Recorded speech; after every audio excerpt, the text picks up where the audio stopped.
Il est des moments qui marquent de leur empreinte des générations entières. La fondation de l'Organisation des Nations Unies, il y a 75 ans, a été un tel moment. Pour cela, nous devons être reconnaissants à nos parents. Pouvons-nous néanmoins aujourd'hui nous permettre un regard critique sur l'ONU? Oui, nous le pouvons, nous le devons même. En effet, 75 ans plus tard, il y a toujours des guerres, plus de réfugiés et de déplacés que jamais, une crise climatique pour l'heure sans solution, des millions d'êtres humains souffrant de la faim et l'égalité entre les hommes et les femmes qui n'est pas réalisée. Nous pourrions critiquer l'ONU pour cela, mais au fond, quand nous parlons de l'ONU, de qui parlons-nous? Nous parlons en fait de nous-mêmes, car l'ONU, c'est ses États membres, et ceux-ci font souvent l'obstacle au travail de l'ONU. Ils bloquent des décisions ou refusent de les mettre en œuvre, ils torpillent des résolutions et en violent les principes. Cela affaiblit l'ONU et par là même, cela nous affaiblit, nous tous. Si nous voulons une ONU forte, alors nous devons, nous, les États membres, soutenir avec force l'organisation et poursuivre ensemble ses objectifs. Car les objectifs de l'ONU sont nos objectifs. Mesdames et messieurs, nous vivons dans une époque marquée par des tensions géopolitiques. Nombre d'États sont aussi de plus en plus polarisés dans leurs affaires intérieures.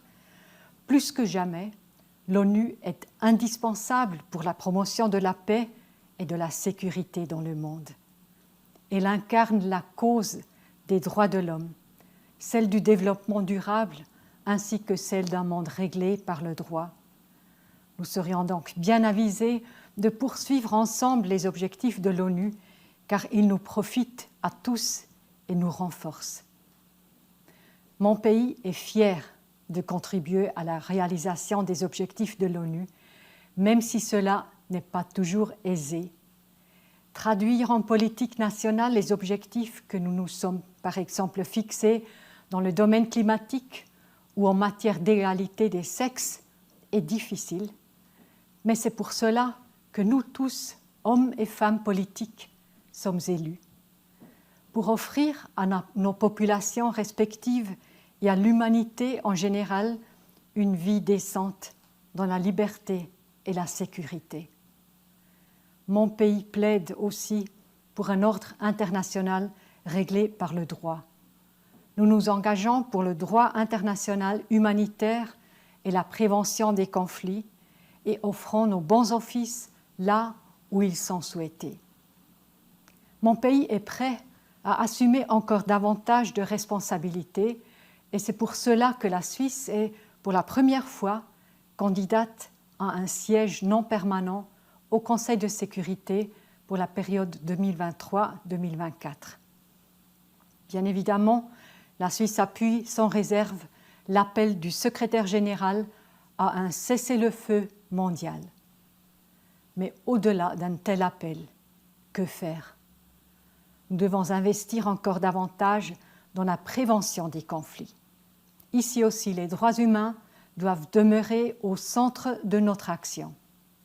La Genève internationale contribue en ce sens également à la prévention des conflits en accueillant, par exemple, le Conseil des droits de l'homme ou le secrétariat du traité sur le commerce des armes. En poursuivant les pires crimes, la Cour pénale internationale contribue à mettre en œuvre le droit international humanitaire. Nous confirmons ici notre soutien à la Cour pénale internationale en tant que partie intégrante d'un ordre international réglé par le droit.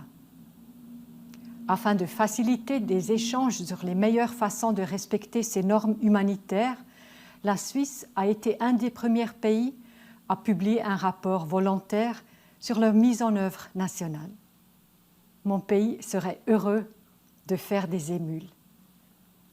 S'il est juste de tenter de prévenir les conflits et de s'efforcer d'en atténuer les pires conséquences humanitaires, il est aussi crucial de résoudre durablement les conflits en cours. En tant que capitale de la paix, la Genève internationale y contribue en offrant un cadre qui permet le dialogue pour les parties au conflit. La politique de paix suisse s'appuie sur des éléments fondamentaux de la culture politique de mon pays, tels que le partage du pouvoir, l'ouverture au dialogue, la tolérance et la prise en compte des intérêts de chacun.